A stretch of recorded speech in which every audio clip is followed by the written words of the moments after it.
Good morning. Good morning, everyone.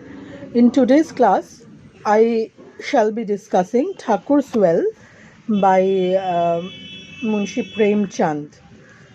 As we all know, that Munshi Premchand is the pen name of Thanpat Rai Srivastava. He was a great Hindi short story writer and novelist, and his dates are 1880 to 1936. He was born in 1880. He died in 1936. So he was born in a village near Varanasi, and his childhood and youth were marked by extreme poverty and domestic problems. So all writers have a background why they are so sensitive. So in his childhood, you will find the reason why he got to know so much of society, so much of the world, and the key to this is in the extreme poverty and the domestic problems that he faced in his life.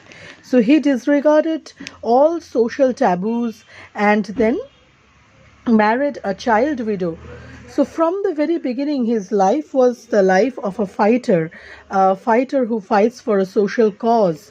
So he married a child widow. He gave up his government job in 1920. Why did he do so? He did that in order to join or in order to shoulder the responsibility of Gandhi when Gandhi launched the non-cooperation movement. And then he immersed himself in political and literary writings instead of all this. So he was busy with all this. So he is considered one of the outstanding short story writers of world literature, with more than 300 short stories in Hindi and Urdu. He has written in both the languages, Hindi and Urdu, and he has written about 300 short stories, more than that. So his literary writings reflect the harsh life that I just talked about, the harsh life of the Indian peasant. And he pours his empathy and great insight into whatever he talks about. Some of his notable novels are Vardhan, Nirmala, Gaban, Rangbhumi, and Godan. These are some examples of his well-known works. Today we will be discussing Thakur'S Well. I have already introduced you to the story, and we have also read a few lines. So we shall see in a very short way what we already have done, and then move on to the text, the selected part of the text that we were supposed to deal with. So Thakur'S Well is a text. By the way, we should also remember that the text that we are reading is a translation. Premchand did not write the English story that we are going to read. Premchand wrote it in his mother tongue, and this was translated from Hindi by Mr. Ghai, T.C. Ghai. So why was it translated into English? So that people who cannot understand, cannot read Hindi, can still read the English translation and get to know about the wonderful sensibility that Premchand disseminated in his short story. So this short story is set in a village, one of those villages where he grew up, a village in North India, maybe, supposedly. So it depicts the plight of a couple belonging to an untouchable caste. And this village is bound by feudal customs of caste hierarchies. I have already told you about caste hierarchies. You know that the caste system was a prevalent system in ancient India, and although it had a scientific basis in the beginning, it gradually, the values gradually eroded, and they became a static system, and a means of exploitation of those people who belong to the margins of the society. As I said, that people who uh, clean, people who clean our um cities, people who clean our villages, people who clean our society, for example, people who burn the dead bodies, they uh, carry on a responsibility, they execute a task that is so important for us. If they were not there to do this, then our society would not run. We will be in a mess. We will be in deep trouble. But what happens, it's a tragic irony that because of this caste system, these people are considered to be untouchable. There is a logical rationale that in times um, when scientific developments did not take place 100 years before or more than that, it was really very dangerous. The dead bodies would have bacteria, and the materials that need to be purged, those people who are handling it may have the chance of retaining some of the germs, and through them these germs might come back to civilization, come back to healthy people, and they can be susceptible, and then there can be an epidemic, there can be diseases, there can be many horrible impact of that. So that was an initial reason why these people uh, I'm giving a lecture. So all these people were kept in the yes. Please do not interrupt during the class, as I am giving you a lecture, and the lecture is being recorded. So please do not interrupt within the class. So if you wish, you can write it down. Please write it down, all that I am saying, but do not talk in between. Okay? It is very important. So it is very important that these people maintain a distance from the mainstream.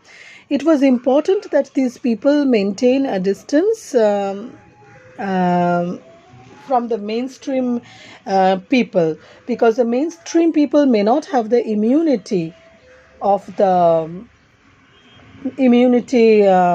to resist from the germs and bacteria. But what it resulted in was a system of untouchability, and this untouchability became a social evil that still causes immense harm, immense exploitation of human beings who are equal to us, human beings who share my same situation, same system, but they are being denied of their proper rights. So this story is a similar story. This story spoke out against that evil system. This story speaks out against that evil system. This story tells you how, just because of being untouchable, the family of Jokhu was even denied healthy, pure drinking water. Pure and healthy drinking water. So in this story, Premchand is giving a perfect example of the intimate knowledge that he had of rural India. We get to know about his progressive outlook. We get to know about his progressive outlook and his sense of social awareness, which he lent to his writings.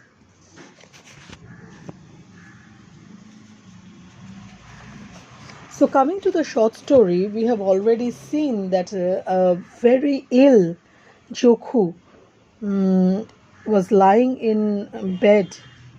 He has been unwell for many days. Jokhu had been ill for many days, says the narrator. And he is trying to drink water, and this water is giving off a nasty smell. And then he says, "What kind of water is this? It smells so horrible. I can't drink it. My throat is dry.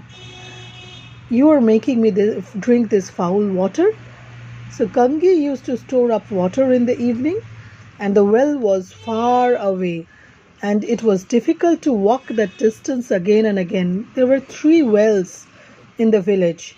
There were 3 wells in the village, and these 3 wells were not also very accessible for the lady of the house. She used to walk a long way to bring water from the well that was accessible to them. Then there was another Sahuji's well, which was far away at the other end of the village. It was impossible to walk that distance. So that option was also closed for Gange.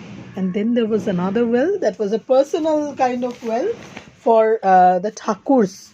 And the Thakur'S were the high caste people of the village, and they had a clean water. They had running clean water in the well that was only for them. So what happened is, when Jokhu was ill, as you know, when we are ill, we require water. Water becomes an even greater necessity for us. And we try to give the unwell person, sick person, water so that he can recover quickly.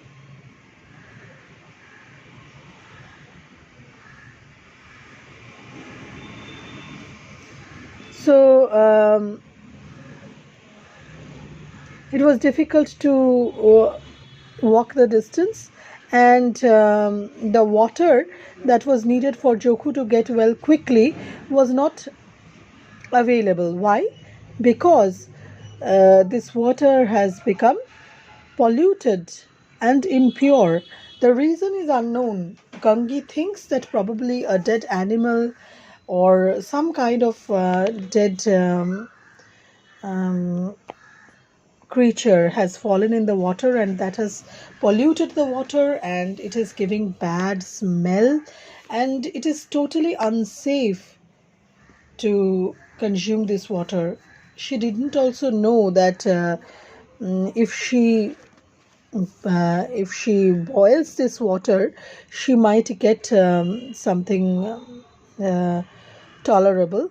But nevertheless, the water has become unsafe, and it would further increase his illness. He would become further sick. He would become further unwell if he consumes this water. So in this situation, what happens? This unsafe drinking water has to be avoided. And Jokhu thinks that he will somehow manage, he will squeeze his nose and drink it. But Gange thinks, since the content has got something poisonous in it, and that is why the smell is coming from there, she thinks that Jokhu should not have this water at any cost. It is not at all proper for him to have this water. So what she thinks, that she will go to the other well, one of those 2 wells, either of Shahuji or of Thakur to procure the safe, clean water for her husband, who is not well now, who needs water in order to get well. So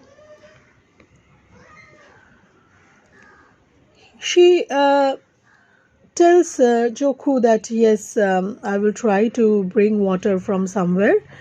But Jokhu is surprised. Anyone who knows the reality will be surprised. Anyone who knows the reality will be surprised, because one who is there in the reality, one who inhabits the reality, knows how immensely difficult it is to get water in this village. Because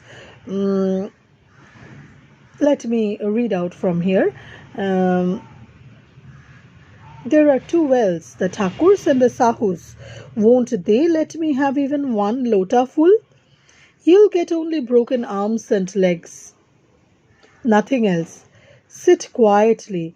The Brahmins will bless you with curses. And the Thakur wielded his lathi. And Sahuji charged 5 for 1. No one feels our pain, even when we die.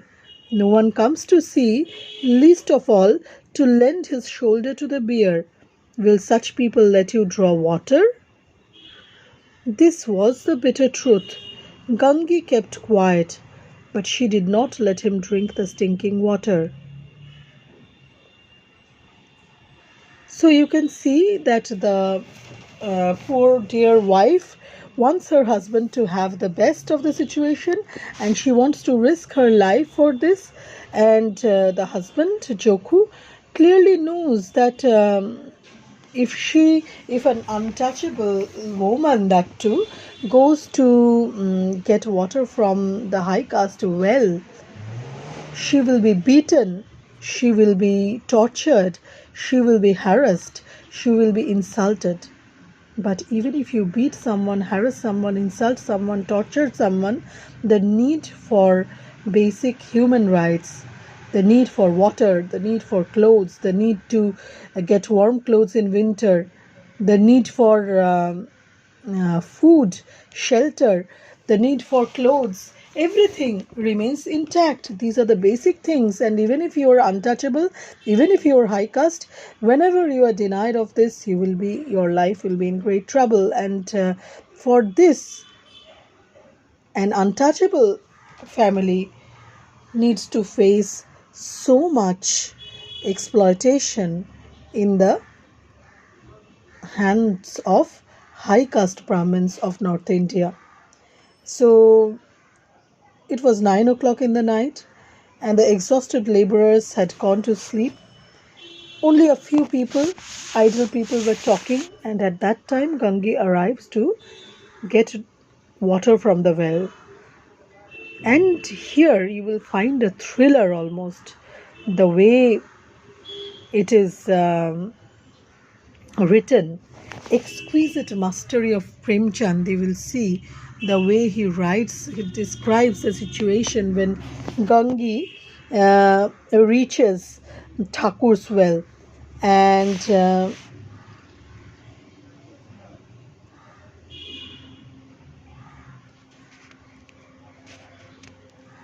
you will see how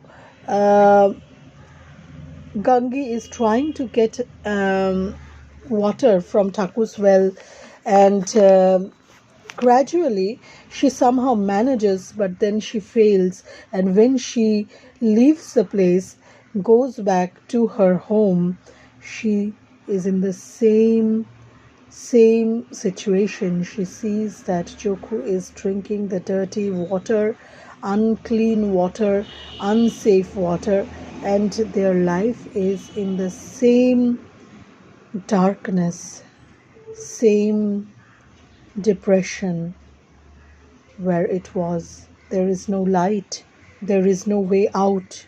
There is no way out until and unless we remove the sense of inequality. There is no light in this world until and unless all of us consider each human being worthy of respect, worthy of the basic rights that is required by them, they deserve. So this is what Premchand, with great expertise, telling us through the story. The story was published, it was written in Hindi, it was published in a newspaper called Chagran in 1932, in the month of August. And this story tells us how drinking water is important. Without the drinking water, none of us can make it through a day. It is important to provide all of us drinking water, and this basic privilege, basic right has become a basic privilege. This is denied to most of the Indians. Even today, almost 90 years after this story was written, many people in India do not get to drink water in a regular basis. They have to get water from faraway places, and they have to face immense difficulty. That is one. And the second thing that he is telling us here, the water was not unavailable, but what was unavailable was basic respect, basic sense of equality that is needed for all of humanity. So this binary between the untouchable and the high caste person becomes a huge problem. So this is still a problem. We have still seen that in Uttar Pradesh, in the north of India, how high caste people rape and murder and torture women on a day-to-day basis. Women are denied of their basic rights, basic existence, whatever they are supposed to. Female feticide is rampant in that area. So in the name of high casteism, what goes on is a really low in humanity quotient. So this is what Premchand draws our attention to. Premchand draws our attention to the fact that women need to be treated equally with all other members of humanity. And untouchables are human beings, even though they are not high caste. The high caste and untouchable all require the water, all require the same clean, safe water. So basic human rights need to be protected, need to be secured, so that everyone in the society can live well, live a life worth living.